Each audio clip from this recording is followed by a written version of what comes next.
Good afternoon everyone, hope you're doing well. In this video what I'm going to be demonstrating is LinkedIn Recruiter Lite. We're going to be doing some training on it.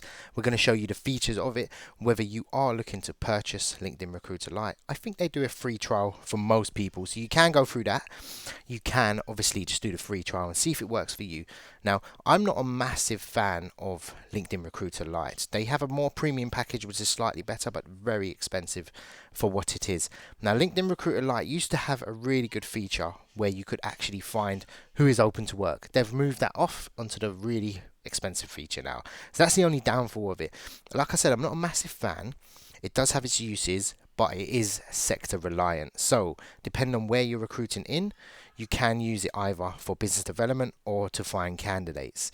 So we'll go ahead and just do a demo of, let's say we're recruiting for an accounts payable person, and we're going to go through just a search. So if we just type in accounts payable, we can try and find somebody. So let's say the criteria, it doesn't matter what the salary is because we can't find out what the salary is for these candidates, and we want to search in a location. So we're going to go through all these strings. It will narrow the search down because as you can see we've got 3 million results. So what we want to do is we want to narrow it down to people that are hopefully active on LinkedIn, and we're just going to connect with them. We can send in mails. So with LinkedIn Recruiter Lite, I think you get 23 in mails, but I don't really use it for candidates if I'm honest. It's basically the same as connecting, so I don't see any use in using it. I do use it sometimes for clients rather than candidates as well. So that's how I advise to use it. So LinkedIn Recruiter Lite, let's go ahead, and we've got the keyword down here. Now I usually take that off. Now for the reason being, it kind of doesn't give as good as a result. So I try and look at job title rather than that. So I search accounts payable, and once you've done this, it will come up with a string and it will give you all these options. So you just want to go through and select those from there. So accounts payable representative, accounts, because every company will have a different, name of the person. I mean, supervisor might be a bit senior, but you get the idea. You just type in what you need, accounts payable. I think clerk will be a good one as well, possibly administrator, but we'll leave it at that for now. Now we want to put the location down, so we want to go into London, UK off of that, and let's look at the results. So it's still 10,000, it's still quite a bit, and we want to kind of narrow it down. So let's say we want someone that's worked at one of the larger companies. We could potentially put that in. So we could put in, I don't know, PwC, because our client will be more likely to engage with us if we've got someone that is so it's narrowed down to 89 people, and what it's done, it's picked up people that were working there previously. So this person is a finance associate. She might have been an accounts payable person before. So with this we can select current. So we want to find people that actually that's their job title now, rather than they've been an accounts payable person maybe 6 years ago. So if we narrow it down, the search result goes much lower. So this person, I don't even know if they're working at PwC, but they have worked at a big 5 accountancy firm. So I'm going to go ahead and take that off because I just want a bit of a wider search with that. Yeah, and you can obviously, I don't use the school section. I don't really care. Graduate you might want to put in. If you do put graduate, I usually put the last 3 years because technically they don't really recommend, and I want them they have graduated. So if you leave that longer than there, that means they're still studying. So you really want to have it into either the last year or the year before, and don't go more than 3-4 years, because that'll pick up candidates that are, they graduated 20 years ago, 10 years ago. So we got 262 results, which is fine. We might want to put a keyword in there as well. So if there is a specific to the actual, I don't know, the role, or the client has briefed you on that, I would definitely look at that. So we've got our results. You want to aim for anywhere from about 40, depending on the position. For like an accounts payable person, you want at least 40. You want to narrow it down to about 40 to 200 candidates with that. You don't really want it, 10,000, because you're not going to pick that up. What I like to see is a LinkedIn Premium or something along those lines, simply because it is much better. You'll get a better result. Now what I find is taking off the graduation, because I assume most people will have some sort of degree in this.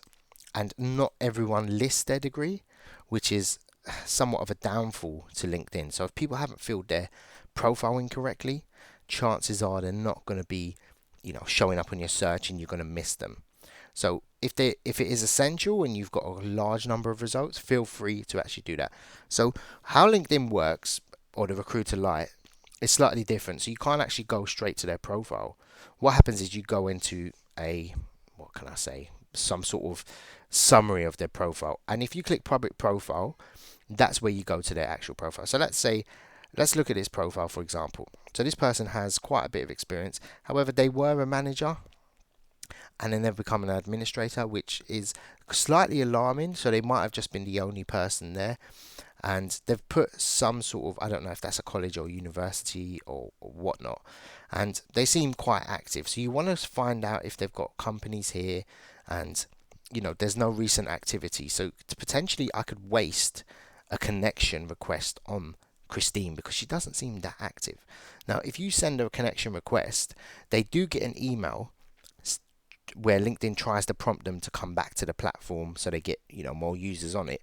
So it does help. They will get a notification that you've connected with them, yeah. And you're free to send an email if you like as well.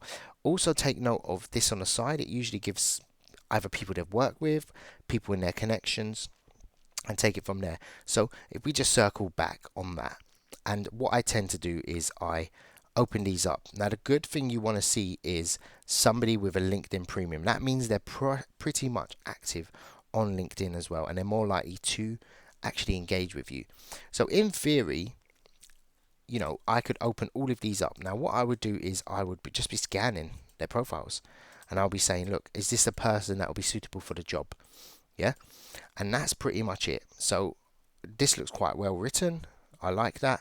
You've also got an email address, but GDPR compliant. You can't obviously contact them through without being on the platform. So, excuse me, a good level of experience. I would say 3 years. Let's say 3 years. Possibly might be looking to engage. We've got AAT. Sorry, I don't know if she has qualified, but it looks like she has. So potentially a connection there, and the results seem pretty satisfying actually. I mean, we're having candidates that have at least 3 years experience. The other thing that LinkedIn, Recruiter Lite doesn't have is how many years experience do they have. We don't have that, or there's no way to filter out people jumping about. If their profile is, they've done 3 months here, 2 months there, and they've got a gap, we've got no way of filtering those out. So that would be a really good feature if they did implement it. However, if we're looking at this off the bat, I'm quite satisfied with the results we've looked at so far. So I would get a thumbs up. This person's been there 18 years, probably, potentially would be a really good placement if simply because she's worked at quite a well-known company. And is she looking to move? I don't know. But connection requests. So what would happen if you connected with all of these? Well, probably about 200 of them, or 100 a day. You'll probably get some engagement on that. So LinkedIn Recruiter Lite costs around, I think it's about £12,000, $2,000 maybe. I don't know exactly the currency, but the good thing with it is if you get one placement from it, it pays for itself for the year. So potentially it is a nice feature, or it is a nice in your arsenal to have at the moment. So I'm pleased with the results. Again, this doesn't look too bad, and potentially might be a bit junior, but I'm quite satisfied. Now, finance is a good sector to have on LinkedIn, but if you're looking into sort of construction, healthcare, mechanics, those sectors, it's not worth to even look on LinkedIn Recruiter. In fact, it's not even worth to look on LinkedIn. I'm going to show you very quickly the client side as well. So if we go through this and we just filter these out, and we want to look for, let's say, a HR manager, because we want to use it for business development, that's fine. And we want to pick a sector or potentially an industry. It will say candidate, so we might want to look at, hold on, I think I've got a filter on somewhere. Let's take that off. So that's been all that. And if we go to HR manager, We got 400,000 results. So we want to filter it out either by sector, is what I usually do, or keyword. So if we say construction, I would use LinkedIn Recruiter for business development only in those sectors I named. So like construction, maybe engineering, those sectors where people aren't really going to be sitting at the desk all day on LinkedIn. They're not really attuned to that. Healthcare, nurses aren't really big on LinkedIn Recruiter as well. So if we go onto here and we look at, HR managers, and we can literally just simply connect with them and do business development. So there is, 22,000 people in potentially construction. Sorry,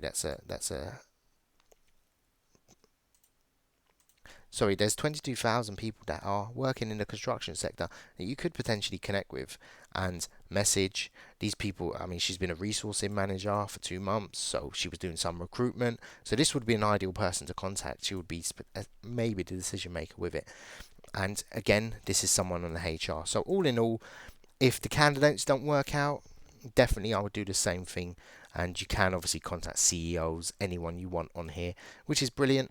Build your network. It helps you to build your network as well with candidates and clients that might not do business with you now, but they might do business in the future. So I hope you enjoyed this demo. Hope you enjoyed it. I would give it a thumbs up if I'm honest, depending on what sector you're in, but it will have some uses. If it gets you a few clients a year, that's fine. If it gets you a few placements a year, or helps you build your candidate profile to candidates that you want to sort of engage with in the future, it's good. So I would recommend purchasing it, or at least at the minimum doing the free trial. So I hope you enjoyed this video. Any questions, let me know.